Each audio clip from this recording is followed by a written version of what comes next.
Praise the Lord. ஹல்லேலூயா. கர்த்தர் நல்லவர். சத்தமா கர்த்தர் நல்லவர். ஆமென். அப்படியே பரிசுத்த நாமத்துக்கு மகிமை உண்டாகட்டும். இந்த நாளிலும் கூட அருமையான எம்டிஎஃப் திருச்சபையில் தேவனுடைய வார்த்தை கொடுக்கும்படி தேவன் தந்த நல்ல கிருபைகளுக்காக நன்றி செலுத்துகிறேன். எல்லாருக்கும் நான் நன்றி செலுத்துகிறேன். கர்த்தர் ஆசீர்வதிப்பார். ஆமென். கண்களை மூடி ஒரு ஜெபம் பண்ணிட்டு ஆரம்பிக்கிறோம். பரலோக பிதாவே, பரிசுத்தமுள்ள எங்கள் நல்ல ஆண்டவரே, இயேசுவின் நாமத்தினாலும் இந்த பாதத்தில் எங்களை ஒப்புக் கொடுக்கிறோம். இன்றைக்கும் எங்களோடு பேசும். நீ மாத்திரம் அசைவாகும். எல்லா தீய வல்லமையிலும் கட்டப்படட்டும். பரலோகத்தில் ஒரு மிகுந்த ஒரு சந்தோஷத்தை உண்டு பண்ணும் நாளாய் இந்த நாளை நியமித்திருக்கிறேன். அதற்கு திருச்சபையும் போதகரும் குடும்பங்களும் விசுவாசிகளும் ஆண்டவரே ஞானஸ்தானம் எடுக்கிற உங்களுடைய பிள்ளைகளும் ஆண்டவரே அதற்கு துணையாக இருக்கிறதுக்காக ஸ்தோத்திரம். நீ பேசும் பெரிய காரணை செய்யும். இயேசுவின் நாமத்தில் பிதாவே, ஆமென். ஹல்லேலூயா. கர்த்தருடைய பரிசுத்த நாமத்துக்கு மகிமை உண்டாகட்டும். மீண்டுமாய் உங்களுக்கு நான் அன்பின் வாழ்த்துக்களை தெரிவித்துக் கொள்கிறேன். விசேஷமாக இன்றைக்கு ஞானஸ்தானம் ஆராதனை இருக்கு. அதனால ஞானஸ்தானம் இங்கே பூமியில் யாராவது எடுத்தா எந்த சந்தோஷம்? அப்போ நீங்கள் எப்படி இருக்கணும்? அப்போ எல்லாருடைய ஆதங்களும் போதகருடைய எல்லாருடைய ஆதங்களும் ஒன்றே ஒன்று தான். என்ன தெரியுங்களா? ஆராதனைக்கு சரியான நேரத்தில் வரணும். இது மட்டும் நீங்கள் கொடுத்தீங்கன்னா உங்கள் வாழ்க்கையில் ஒரு பெரிய அறுவடை நீங்கள் பார்க்கலாம். ஆமென். ஏன்னா வாரத்தில் எத்தனை நாள் நம்ம தேவ சமூகத்தில் வரும் அப்படின்றது உங்களுக்கு தெரியும். 6 நாள் நீங்கள் என்ன செய்யணும்? 6 நாள் நீங்கள் என்ன செய்யணும்? நீங்கள் உங்கள் வேலையை நீங்கள் பார்க்கலாம். 7வது நாள், ஆமாம், ஓய்வு நாள். அது கர்த்தருடைய நாள். ஆமென். அந்த கர்த்தருடைய நாளில் எவ்வளவு நேரம் செலவு பண்ணுகிறோம் அப்படின்றத மாத்திரம் நீங்கள் புரிஞ்சுட்டா போதும். ஆமென். எவ்வளவு நேரம் ஆண்டவருக்காக செலவு பண்ணுறோம் அப்படின்ற ஒரே ஒரு புரிதல் உங்களுக்குள்ள உண்டாகுமானால் நீங்கள் சரியாக தேவ சமூகத்துக்கு என்ன பண்ணலாம்? வந்துடலாம். இன்னைக்கு கூட நான் ஒரு 8:15 8:30 மணி ஆயிடுச்சுன்னு நினைக்கிறேன். எனக்கு வருத்தம். நாங்கள் எழுந்துட்டோம். இப்போ நானும் அண்ணன் எல்லாம் ஒரே வீட்டில் இருக்கிறதுனால 1 by 1 போய் வர்றதுக்கு லேட் ஆயிடுச்சு. அதனால ஒரு 15லேருந்து ஒரு அரை மணி நேரம் லேட் ஆனதுக்கு எனக்கு ரொம்ப கஷ்டமா இருந்தது. ஆனால் உள்ள வந்து பார்த்த உடனே ஆஹா பரவாயில்ல, எப்படி ஆயிடுச்சு, நானே பரவாயில்ல அப்படின்ற மாதிரி ஆயிடுச்சு. அப்படி திருப்தி ஆகக்கூடாது. அதனால நான் அன்பாய் உங்களுக்கு சொல்லுகிறேன், நீங்கள் தயவாய் நீங்கள் உணர்ந்து நோவாவின் காலத்தில் ஒரு பெரிய அழிவு உண்டான போது அவர்கள் உணர்வு இல்லாத இருந்தாங்களாம். ஆமென். எவ்வளோ பெரிய பிரசங்கியார் நோவா. உலகமே அழிவுக்குள்ளாக கொண்டு போகிற அந்த சமயம் எவ்வளோ பெரிய விஷயம். ஆனால் அந்த சமயத்தில் நோவா கூட இருந்தவங்க மாத்திரம்தான் அந்த பிரசங்கத்துக்கு என்ன பண்ணாங்க? கேட்டாங்க. தவிர வேற யாரும் என்ன பண்ணல? பிரசங்கத்தை கேட்டாங்க? கேட்கவே இல்லை. மொத்தமாக என்ன பண்ணாச்சு? அடங்கி போயாச்சு. அதனால இந்த காலத்திலும் அப்படிப்பட்ட ஒரு நிகழ்வு என்ன பண்ண போகுது? நடக்க போகிறது. ஆனாலும் இங்கே ஒரு பெரிய விஷயம் என்னன்னா, அவர் என்ன கிரியை செய்கிறீங்களோ அதற்கு தான் எங்க பலன் உங்களுக்கு? ஆண்டவரிடத்துல பலன். நீங்க என்ன கிரியை செய்கிறீர்களோ அந்த கிரியைக்கு தான் தக்க பலனை ஆண்டவர் என்ன பண்ண போறாரு? கொடுக்க போகிறார். ஆகினால தயவு செய்து நீங்கள் அதை உணர்ந்து கொண்டு நீங்க தேவ சமூகத்துக்கு வந்தால் அது ரொம்ப பிரயோஜனமாக இருக்கும். அது உங்களுக்கு ஒரு மிகப்பெரிய ஆசீர்வாதமாக இருக்கும். ஆமென். நாங்கள் வேலூரில் திருச்சபை நடத்தும் பொழுது நான் ஒன்று மாத்திரம் சொல்லுவேன். என்ன சொல்லுவேன்னா, நீங்கள் வந்து நீங்கள் காணிக்கை போட்டு நீங்கள் தசமபாகம் கொடுத்தீங்கன்னா எங்கள் பாக்கெட் என்ன ஆகும்? எங்க பாக்கெட் என்ன ஆகும்? நிரம்பும். ஆனா உங்களுக்கு அந்த ஆசீர்வாதம் என்ன பண்ணும்? வேணும்ல. ஒரு விதையை நம்ம விதைக்கும் போது ஒரு ஒரு ஒரு ஒரு கழனி வச்சிருக்கீங்க, ஒரு விவசாய லேண்ட் வச்சிருக்கீங்க. நீங்க விதைக்கிறீங்களா? ஏனோ தானோ நம்ம விதைக்க முடியுமா? உங்களுக்குள்ள என்ன இருக்கும்? இந்த விதையை நான் விதைக்கும் பொழுது, நம்ம கிறிஸ்தவர்களாக இருந்தால் நம்ம சொல்லுவோம், என்ன சொல்லுவோம்? ஈசாக்கு விதைத்தான் 100 மடங்கு ஆசீர்வாதத்தை நீங்க ஆசீர்வாதத்தை தந்திரப்பா. அது போல எங்களுக்கு என்ன பண்ணுங்க? 100 மடங்கு ஆசீர்வாதத்தை நீங்க என்ன பண்ணுங்க? தாங்க அப்படின்னு சொல்லி நம்ம விதைப்போம்ல, அது 100 மடங்கு ஆண்டவர் பலன் தரார்ல.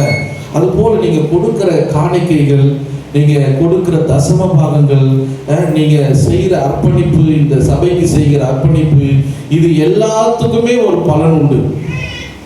ஆமென். எல்லாத்துக்கும் ஒரு பலன் உண்டு. இந்த பூமியில பூமிக்குரிய ஆசீர்வாதத்தினாலும் தேவன் உங்களை என்ன பண்ணுவாரு? ஆசீர்வதிப்பாரு. அது மாத்திரமல்ல, இங்க என்னெல்லாம் நீங்க செய்றீங்களோ அதற்கு அந்த கிரியைக்குள்ள பலன் என் ஆண்டவர் என்ன செய்வார்? நம்ம ஆண்டவரே அந்த பரலோகத்துக்கு போகும்போது கர்த்தர் கொடுப்பார். ஆமென். அதனால புதிய ஏற்பாடுல பார்க்கும்போது, என் பிதாவினால் ஆசீர்வதிக்கப்பட்டவர்களே நீங்க என்ன பண்ணுங்க? உள்ளே வாருங்கள், உள்ளே போங்க, நீங்க தான் உள்ள போகணும் அப்படின்னு சொல்றோம். இன்னொரு கூட்டம் இருக்கு. இன்னொரு கூட்டம் சொல்றாரு, என்னது? பிசாசுக்காகவும் அவருடைய தூதனுக்காகவும் ஆயத்தமாக்கப்பட்ட அந்த இடத்துக்கு நீங்க என்ன பண்ணுங்க? போங்கன்னு. அதே ஒரே கூட்டம் தான். ஒரு கூட்டம் வருது. ஒரு கூட்டத்தை தேவன் சொல்றாரு, என் பிதாவினால் ஆசீர்வதிக்கப்பட்டவரே நீங்க என்ன பண்ணுங்க? உள்ள போங்கன்னு சொல்றாரு. அதே கூட்டத்தில் இருக்கிற சிலரை பார்த்தாங்க சொல்றாரு, பிசாசுக்காகவும் அவருடைய தூதனுக்காகவும் ஆயத்தமாக்கப்பட்டிருக்கிற இந்த சபிக்கப்பட்ட இடத்துல நீங்க என்ன பண்ணுங்க? அக்கினி கடலுக்கு போங்க அப்படின்னு சொல்றாங்க. நல்லா புரிஞ்சுக்கணும். அதுதான் இன்றைக்கு தேவ சமூகத்தில் நாம் உணர்ந்து கொள்ள வேண்டிய ஒரு காரியம். யாரும் என்ன செய்ய முடியாது? என்ன செய்ய முடியாது? ராஜ்யத்துக்குள்ள பிரவேசிக்க கொண்டு போக முடியாது. ஊழியக்காரனுடைய பொறுப்பு மரிக்கிற வரைக்கும் நீங்க என்ன செய்யணும்? நல் ஒழுக்கத்துல வேத வஸ்திரத்தின்படி நீங்க வாழுங்க அப்படின்னு சொல்லதான் முடியும். ஐயா ஒரு 10 டிக்கெட் எக்ஸ்ட்ரா டிக்கெட் ஆண்டவர்கிட்ட போயிட்டு வாங்கி தங்களுக்கு பிடிச்ச 10 பேரை கூட்டு போக முடியுமா? யோசிச்சு பாருங்க. கூட்டு போக முடியுமா? முடியாதுங்க. ஐயாவுடைய வேலை என்ன? ஊழியக்காரனுடைய வேலை என்ன? போதித்து கொண்டே இருக்க வேண்டியதான். சில பேர் சொல்றாங்க பாரு, சொல்லி சொல்லி போய் அவர் சொல்லி பார்த்து அவரே என்ன பண்ணாரு? போய் சேர்ந்தாருன்னு சொல்ற. அது மாதிரி சொல்லி அதுதான், வேற வழி கிடையாது. சொல்லி என்ன செய்யணும்? நாங்களும் ஒரு நல்ல பண்ணோம், போய் சேர வேண்டியதுதான். நீங்களும் பின்னாடியே யாரெல்லாம் வரணுமோ எல்லாரும் வர வேண்டியதுதான். ஆனால் நீங்கள் போய் நிற்கும் பொழுது அந்த இடத்துல புதிய கிரியை செய்ய முடியாது. அங்க போய் ஸ்பெஷல் டிக்கெட் என்ன பண்ண முடியாது? வாங்க முடியாது. இங்கேயே ஆயத்தமானால்தான் நீங்கள் அங்கு ஆசீர்வதிக்கப்பட்ட இடத்துக்கு நீங்க என்ன செய்ய முடியும்? போக முடியுமே தவிர வேற ஒருவராலும் உங்களை கொண்டு போய் சேர்க்க முடியாது. அதனால ஆண்டவராக இயேசு கிறிஸ்து வரும் பொழுதே அவர் சொன்னாரு, மனம் திரும்புங்கள், பரலோக ராஜ்யம். எப்ப சொன்னாரு? 2000 ஆண்டுகளுக்கு முன்பு சொன்னார். இப்போ 2025 வந்துட்டோம். அப்போ கொஞ்சம் உணர்ந்து பாருங்க. அங்க சொன்னார் ஆண்டவர், யோவான் ஸ்நானகன் சொன்னார். அதன் பிறகு ஆண்டவராக இயேசு கிறிஸ்து சொன்னாரு. அதன் பிறகு சீஷர்கள் சொன்னாங்க. அதன் பிறகு நம்முடைய முப்பிதாக்கள் சொன்னாங்க. அதன் பிறகு இப்ப நாம் என்ன பண்றோம்? சொல்லிக்கிட்டே இருக்கோம். அப்போ சொல்லிக்கிட்டே இருக்கோம். அந்த நேரம் நெருங்கலை நீங்க நினைக்கிறீங்களா? சொல்லிக்கிட்டே இருக்கோம். அட 2025 இயேசு கிறிஸ்து சொன்னாருப்பா, இன்னும் முடிவுக்கு வரல. நம்மளும் சொல்லிக்கிட்டே இருப்போம். இன்னும் 2000 வருஷம் போவோம்னு சொல்லி நீங்க சிந்திக்கிறீங்களான்னு தெரியல. அல்லேலூயா. ஏன்னா ஒவ்வொரு நாளும் இந்த உலகத்துல பார்க்கிற பல விஷயங்கள், பல தீர்க்கதரிசன வசனங்கள் நிறைவேறும் பொழுது எவ்வளவு இந்த பூமி இந்த உலக முடிவுக்கு வருகிறது என்பதை நீங்கள் புரிந்து கொள்ள முடியும். அல்லேலூயா. ஒரு தீர்க்க தரிசனங்களை வேத வசனத்தை கொண்டு நாம் அதை உரைக்கும் பொழுது, தீர்க்க தரிசிகளை கொண்டு உரைக்கும் பொழுது, அந்த தீர்க்க தரிசன வசனங்கள் ஒவ்வொரு இடத்துல அது என்ன செய்யும்? நிறைவேறும். ஏசாயா தீர்க்க தரிசன புஸ்தகத்துல ஆண்டவராக இயேசு கிறிஸ்து குறித்து ஒரு வசனம், ஏசாயா 61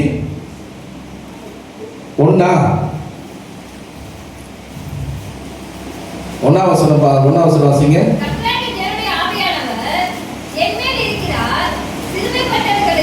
பாருங்க, கர்த்தராகிய தேவனுடைய ஆவியானவர் என்மேல் இருக்கிறார், சிறுமைப்பட்டவர்களுக்கு சுவிசேஷத்தை அறிவிக்க கர்த்தர் என்னை அபிஷேகம் பண்ணினார். போதும். இந்த வசனத்தை யார் வாசிக்கிறார்? புதிய ஏற்பாட்டுல யார் வாசிக்கிறார்?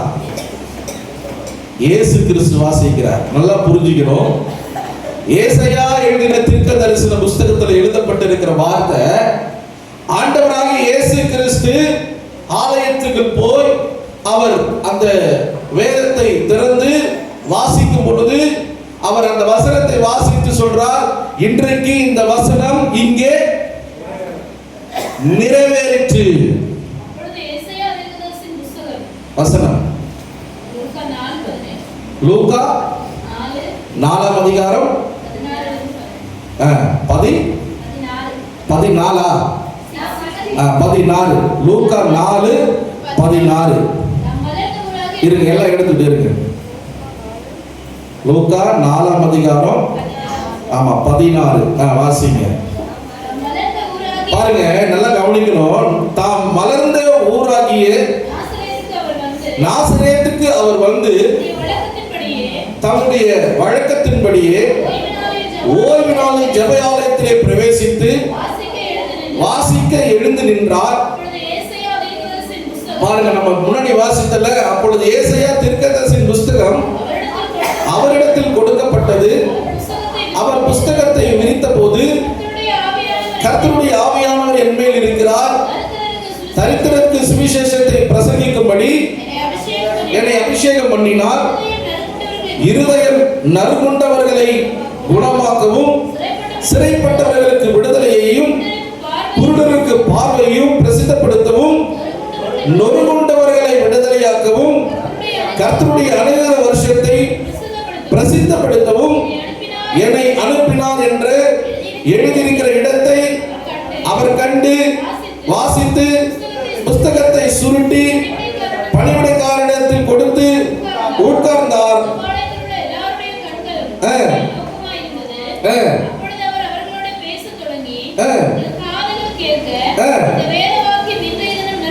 இந்த வேத வாக்கியம் இன்றைய தினம் நிறைவேறிற்று என்றார். அல்லேலூயா, அல்லேலூயா. யோசித்து பாருங்கள், எனக்கு அன்பான தேவனுடைய பிள்ளைகளே, கர்த்தருடைய தீர்க்க தரிசனம் இந்த வேதத்தில் கொடுக்கப்பட்டிருக்கிற ஒவ்வொரு வார்த்தையும் ஒவ்வொரு காலகட்டத்தில் அது நிறைவேறும். ஆமென். அப்போ இந்த ஏசாயா தீர்க்க தரிசன புஸ்தகத்தை வாசித்த அந்த வசனம் யாரை கொண்டு, யார் மூலமாய் அது நிறைவேற வேண்டியதோ அவர் இந்த பூமியில வந்து அவர் மூலமாய் அந்த வார்த்தைகளை வாசித்து அந்த நாளிலே அந்த வார்த்தை என்ன பண்ணுது? நிறைவேற முடிந்தது. அப்போ ஒரு காரியத்தை நான் ஒரே ஒரு சிந்தனை மாத்திரம் இன்றைக்கு நான் நிறைய பேச விரும்பல. ஐயா கிட்ட சொல்லிட்டேன், ஐயா எனக்கு கொஞ்ச நேரம் பேசினா போதும், எனக்கு நிறைய விஷயம் சொல்லணும்னு எனக்கு தோணல, ஆனா ஒரு விஷயம் மாத்திரம் சொல்லணும்னு எனக்கு தோணுது. என்னன்னு சொன்னா, உணர்ந்து கொள்ள வேண்டும் என்று சொல்றேன். நீங்க உணர்ந்து கொள்ள வேண்டும். ஏன்னா இந்த பூமி, இந்த வானமும் இந்த பூமியும் இந்த உலகமும் அக்கினிக்கு இரையாக, நல்லா புரிஞ்சு, அதான் மறுபடியும் சொல்றேன் பாருங்க உங்களுக்கு. இந்த வார்த்தை ஏசாயா தீர்க்கதரிசனை அந்த அவன் எழுதின அந்த வார்த்தை இயேசு கிறிஸ்து வாழ்ந்த அந்த நாட்களில் என்ன பண்ணுச்சு? நிறைவேறி முடிந்தது. அப்போ வானமும் பூமியும் ஒரு நாள் ஒழித்து போக போகிறது. இந்த உலகம் அக்கினிக்கு இறக வைக்கப்பட்டிருக்கிறது. அதுவும் ஒரு நாள் என்ன செய்ய போகிறது? நிறைவேறி முடிக்க போகிறது. அந்த நாள் சமீபமாக இருக்கிறது. அப்போ நீங்கள் நாம் எவ்வளவு நம்ம என்ன செய்யணும்? தேவ சமூகத்துல எவ்வளவுக்கு எவ்வளவு தேவனை பற்றும் அன்பினாலே நம்ம எப்படி நிறைந்திருக்க வேண்டும் என்று நீங்கள் புரிந்து கொள்ள வேண்டும். அல்லேலூயா. பேசுற நானா இருந்தா கூட உண்மையாகவே நான் கிட்டத்தட்ட ஒரு 16 வருடங்களுக்கு முன்பதாக ரட்சிக்கப்பட்டேன். நானும் பிரேம் எல்லாம் ஒரே இடத்துல இருந்து, எனக்கு பிரேம் சகோதரன், எனக்கு முன்பாக அந்த வருடத்தில் படித்தவங்க, எனக்கு ஒரு வருடம் சீனியர். நல்ல படிப்புல நல்ல படிப்பு. ஆனா எங்க சர்சகா, அவங்க அம்மா பேர் சர்சகா, நான் அக்கா தான் சொல்லுவேன். எங்க ஊர்ல யாரையாச்சும் சண்டை போடணும், லேடிஸ்ல ஏதாவது ஒரு குரல் கொடுக்கணும் அப்படின்னு சொன்னா யாரையும் தேட மாட்டோம், ஆளை விட்டு அனுப்புவோம். போய் சர்சகா தூக்கிட்டு வா, அவங்க வந்து ஒரு குரல் விட்டா போதும், அங்க எல்லாம் அமைதியா மாறிடும். நான் நிறைய நேரம் நாங்கெல்லாம் ஒன்றா இருந்ததுனால நிறைய நேரம் யோசிச்சு பார்ப்பேன். எங்கள் அப்பா ஒரு குடிகாராக இருந்தார். கிட்டத்தட்ட 25, என்னுடைய வயசு 40 வயசு ஆகும்போது, பிரேமுக்கும் ஆயிட்டுருக்குன்னு நினைக்கிறேன், ஆயிட்டுருக்கோம். அப்போது ஒரு 25, அதாவது வாலிப வயசு வரைக்கும் எங்களுக்கு தப்பு தெரியாது, நாங்கள் தவறுக்கு போனது கிடையாது. ஸ்கூலுக்கு போவோம், நல்லா விளையாடுவோம், எந்த கெட்ட பழக்கமும் எங்களுக்கு கிடையாது. ஆனால் ஒரு காலகட்டங்கள் வந்தது, தீய பழக்கங்களை கற்றுக்கொள்ளக்கூடிய காலம் வந்தது. தீய பழக்கங்களை கற்றுக்கொண்டோம். அப்போவே இப்போ இன்னைக்கு மத்தியானம் ரேலி இருக்கு தெரியுமா உங்களுக்கு? இன்னைக்கு மத்தியானம் பவனி இருக்கு. கிட்டத்தட்ட 23 வருடங்களுக்கு முன்பதாக நினைக்கிறேன், சரியா எனக்கு சரியில்லை, ஆனால் 23 வருடங்கள் இருக்கும். அப்போ திருவருங்காடு SPM ஸ்கூல்ல இருந்து இங்கே கதிரண்ணோட வீட்டில் தான் வந்து முடியும். அந்த பவனி வந்து கதிரண்ண வீட்டில் தான் வந்து முடியும். அப்போ அந்த நேரத்திலே பிரேம் இவங்கெல்லாம் வந்து பிரேயர் செல் போவாங்க. இப்போ பிரேயர் செல் நடக்குது பாருங்க, இந்த பிரேயர் செல்லுக்கு அவங்க போவாங்க. ஆனால் அந்த பிரேயர் செல்லுக்கு நான் போக மாட்டேன். ஆனால் பவனிக்கு மாத்திரம் கூடவே வருவேன். இரவு நேரம் நடக்கும், மாலையில் ஆரம்பிச்சு இரவு வரைக்கும் நடக்கும். அப்போ ஏன் போகணும்னு சொன்னா, எங்கெங்க போறோமோ அங்கங்கெல்லாம் என்ன கொடுப்பாங்க? கேக் கொடுப்பாங்க. கேக் சாப்பிட போன ஆண்டவர் என்ன அப்படியே தூக்கிட்டார். அவன் கேக் சாப்பிட போனவன பார்த்தாரு, நல்லா சாப்பிட்டு கேக்க கொடுத்து கரெக்டா என்ன பண்ணிட்டாரு, கரெக்டா ஆடு ராஜா ஆடுன்னு கொஞ்ச நாள் என்ன பண்ணாரு, நல்லா ஆடை விட்டு ஒரு நாள் என்ன பண்ணாரு, தூக்கிட்டார். அல்லேலூயா. அருமையான சகோதரன் கூட, அவனுக்கு கொஞ்சம் நஞ்சம் பாடல, எனக்கு நல்லா தெரியும். எல்லாராலையும் பாடினா அவனுக்கு அது ஒரு பெரிய கஷ்டம். ஆனால் இன்றைக்கு ஞானஸ்தான ஆராதனைக்கு இன்னைக்கு ஒப்பு கொடுத்ததுல எனக்கு ஒரு பெரிய சந்தோஷம். ஆமென். நான் 16 வருடங்களுக்கு முன்பதாக ஞானஸ்தானம் எடுக்கும் பொழுது என் சார்பா யாருமே இல்லை. ஆமென். வீட்டுக்கு தெரியாத எடுத்துட்டேன். அதெல்லாம் யோசிச்சு பார்க்கும்போது இன்னைக்கு பைபிள் படிக்க டக்குன்னு, எப்பவுமே பைபிள் படிக்க எங்கேயாவது நாங்கள் எங்கன்னா சர்ச்சுக்கு போய் பிரசங்கம் பண்ணும்போது என் மனைவி பட்டுன்னு படிச்சுடுவான். ஆனால் அது கூட வேகமாக பிரேம் இருந்ததை பார்த்து நான் ரொம்ப சந்தோஷப்பட்டேன். ஆமென். கரெக்டாக தட்டலாமே, உற்சாகப்படுத்தலாம், ஒரு பெரிய மகிழ்ச்சி. ஆமென்.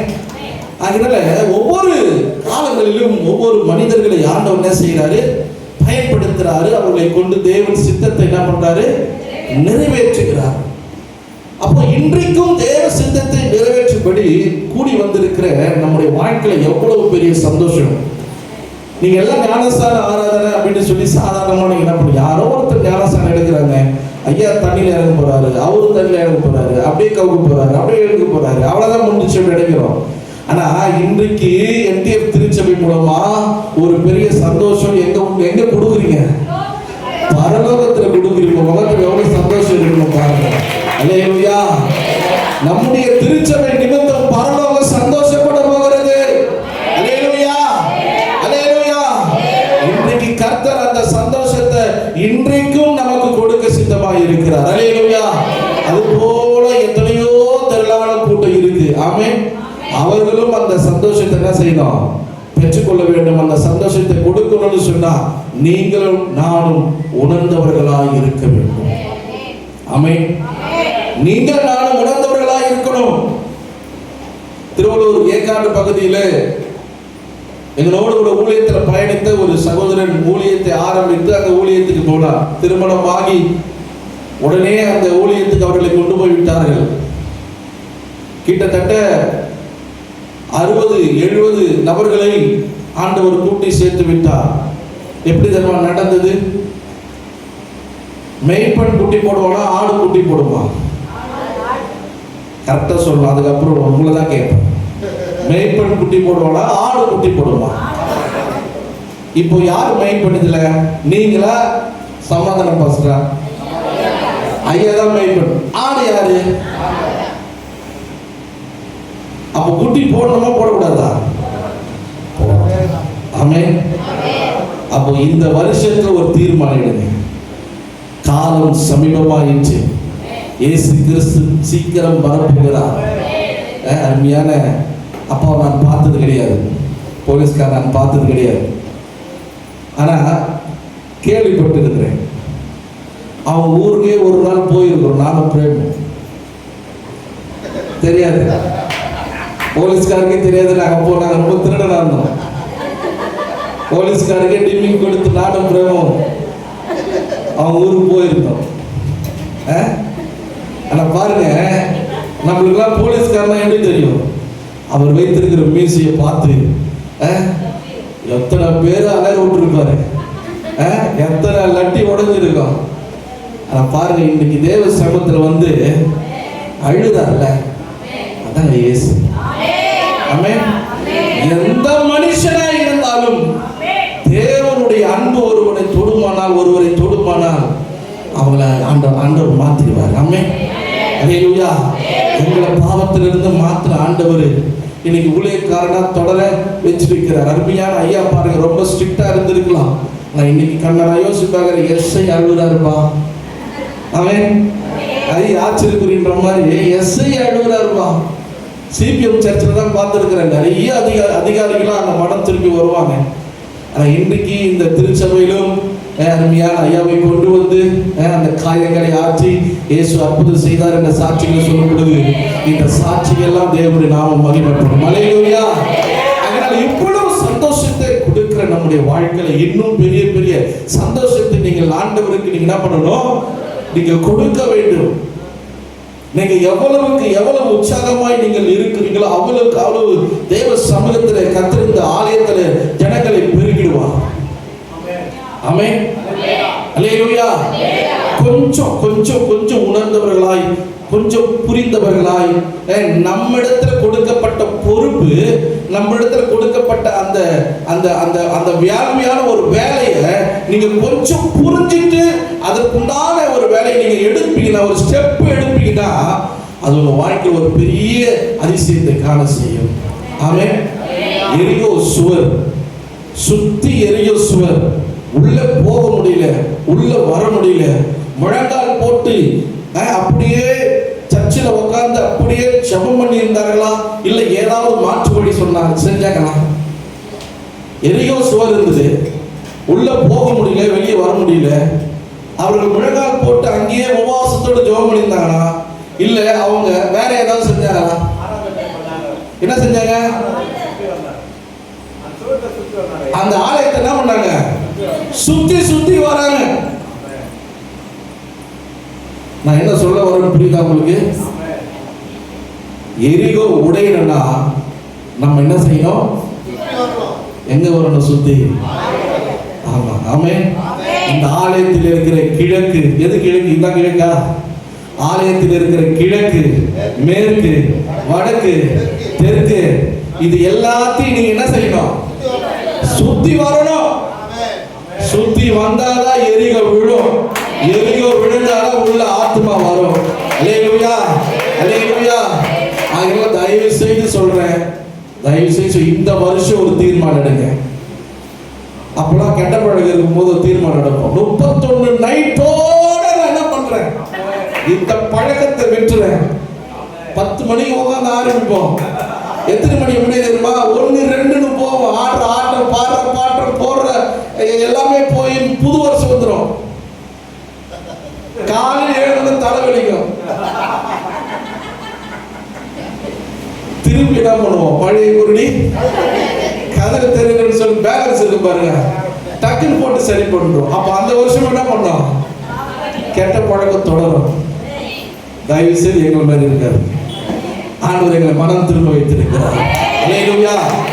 அதனால எரிகோ விழுமானால், எரிகோ சுவர் விழுமானால், நீங்க இந்த ஆலயை சுற்றி இருக்கிற பகுதியில் நீங்கள் சுற்றி வருவீர்களானால் நிறைய ஆத்துமாக்களை கர்த்தர் கொண்டு வந்து சேர்ப்பார். அல்லேலூயா, அல்லேலூயா. பாருங்க, பெரிய பெரிய பில்டிங்லாம் வருது. ஆமென். நான் இதை சுற்றி கேஸ் கம்பெனி வந்துச்சு, என்ன கேஸ் சிலிண்டர் உள்ள வர போகுதுன்னு பார்த்தேன். ஆனால் பக்கத்தில் என்ன வருது? வீடுலாம் வருது. அதெல்லாம் போய் சந்திக்கணும்னு சொன்னா யார் சந்திக்கணும்? நீங்களும் நாங்களும் தான் சந்திக்கணும். ஆமென். அதனால தயவு செய்து புதிய வருஷத்திலிருந்து புதிய தீர்மானங்களை எடுத்து எப்படியாயிலும் மாதத்துல ஒரு வாரமாவது நீங்க என்ன பண்ணும்?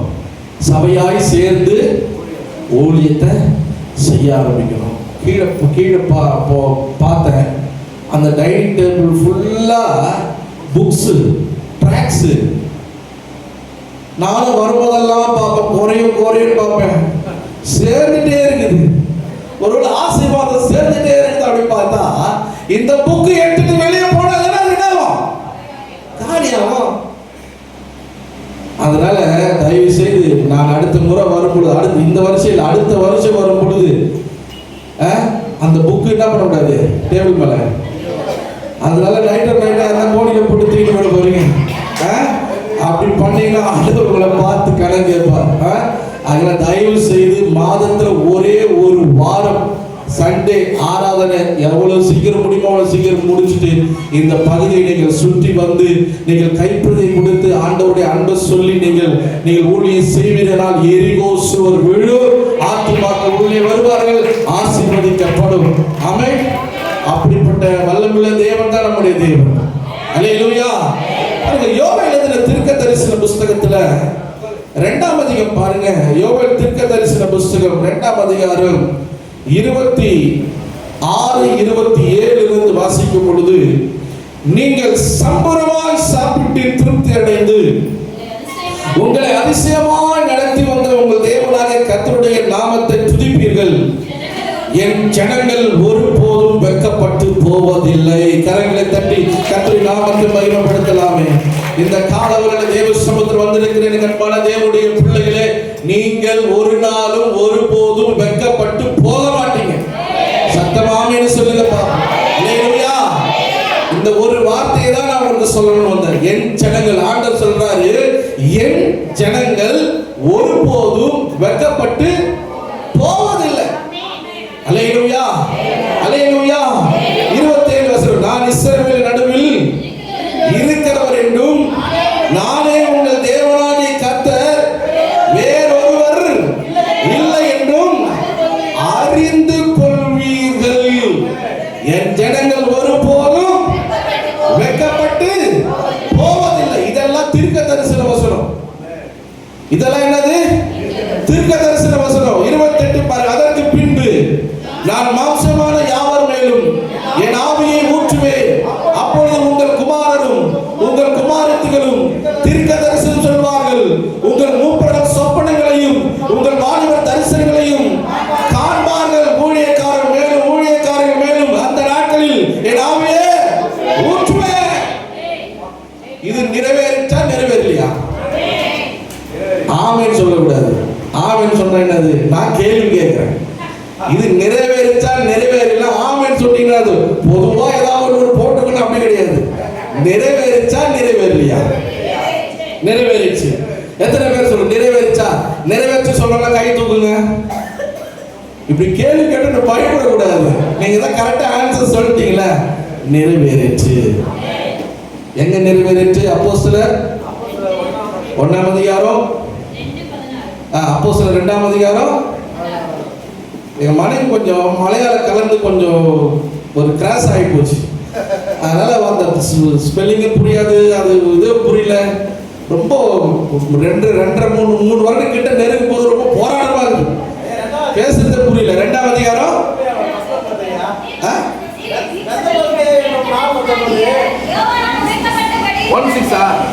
1ஆம் அதிகாரம் 6ஆம் வசனம் பிரேம் எடுத்து வாசிங்க.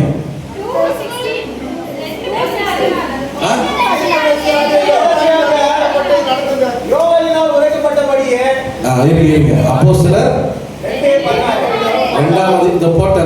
2ஆம் அதிகாரம் 16 தீர்க்கதரிசி ஆகிய யோவேலினால் உரைக்கப்பட்டபடியே இது நடந்தேறுகிறது.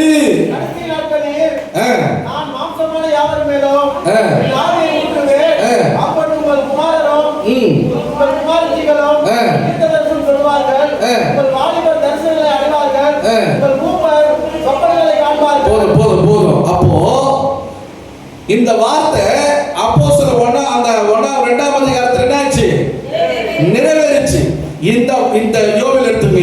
இப்போ இந்த யோவேல் 2ஆம் அதிகாரம் இந்த வார்த்தைகளுக்கு, இந்த வசனங்களுக்கு முன்னாடிதான் ஆண்டவர் சொல்றாரு. என்ன சொல்றாரு? என் ஜனங்கள் ஒருபோதும் வெட்கப்பட்டு போவதில்லை, நான் இஸ்ரவேலின் நடுவில் இருக்கிறவர் என்றும் நானே உங்கள் தேவனாகிய கர்த்தர் வேறொருவர் இல்லை என்றும் அறிந்து கொள்வீர்கள்.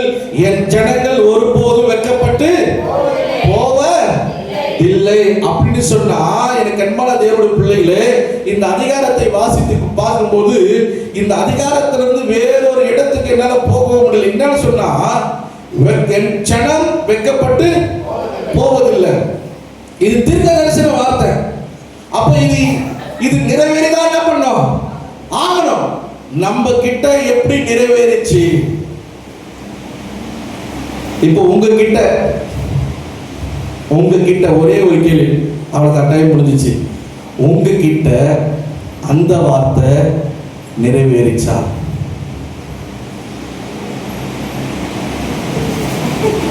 உங்கள் தேவனாகிய கர்த்தர் வேறு ஒருவர் இல்லை என்று அறிந்து கொள்வீர்கள். என் ஜனம் அப்படி சொல்றாருல, அதுக்கு யாராவது ஆமா என் ஜனம் என்று உரிமையோட சொல்றாரு, ஆமா எங்க அப்பா ஏசப்பான்னு சொன்னா நீங்க தைரியமே என்ன சொல்லிருப்பீங்க? நிறைவேறிட்டு சொல்லிருப்பீங்களா? சொல்ல மாட்டீங்களா? அப்ப ஏன் சொல்லல? உங்களுக்கு புரியல, நீங்க புரியுற மாதிரி அறிஞ்சிக்கல. நீங்க என்ன நினைச்சிட்டு இருக்கீங்க? வெட்கப்பட மாட்டேன் அப்படின்னு சொன்னா நான் வெட்கவே பட மாட்டேன் நினைச்சிட்டு இருக்கீங்க. அப்படிதானே போயிடுது. பிளஸிங் பக்கம் போயிடுது.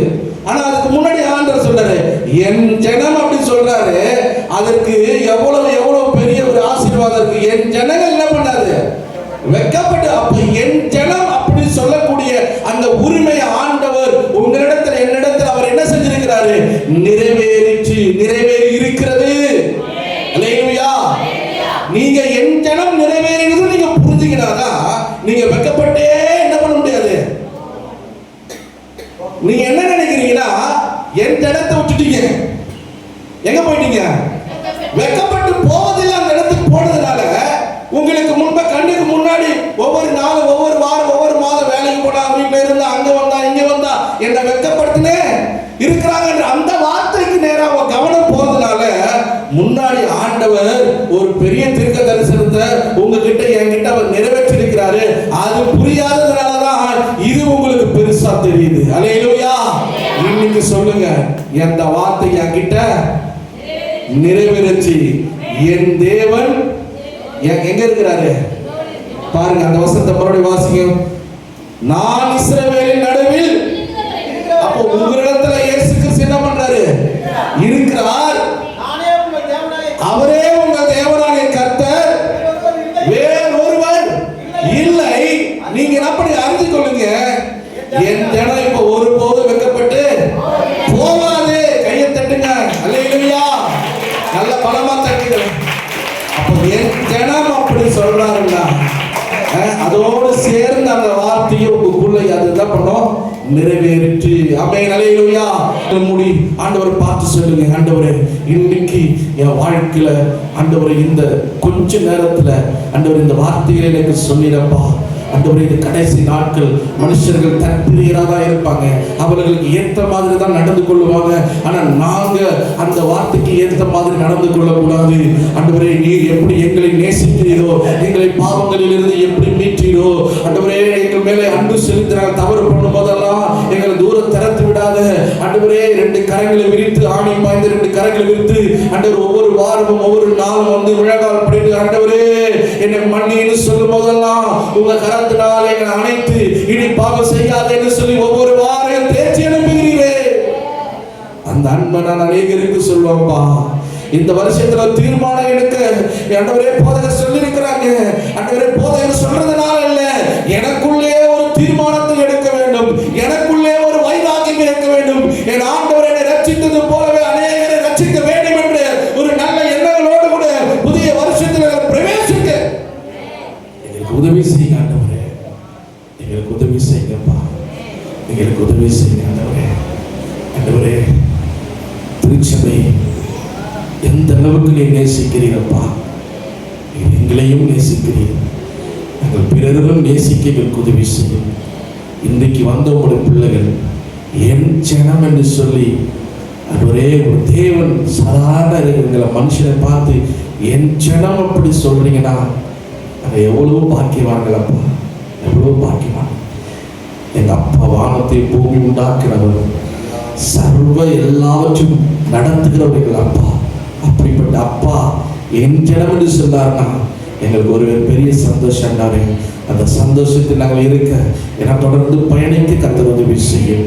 உங்கள் நாமத்துக்கு மகிமை சேர்த்துக் கொள்வோம். இந்த வார்த்தைகளை என் ஆசீர்வதித்து நீ தந்ததுக்கு நன்றி ஆண்டவரே. அப்பா இந்த ஆண்டவரே வார்த்தைகளை பேச தேவாதி தேவன் அனுமதித்ததுக்காக நன்றி. இந்த வாய்ப்புகளை என் ஆண்டவரே அப்பா அருமையான திருச்சபை மூலமாக போதகர் மூலமாய் இந்த வாய்ப்புகளை உருவாக்கி தந்ததுக்காக நன்றி. தீர்மானத்தை எடுக்க நீர் உதவி செய்யும். என் ஜனங்களோடு ஒரு நீர் ஆண்டவரே நீர் பேசுவதற்காக ஸ்தோத்திரம். இயேசுவின் நாமத்தில் பிதாவே.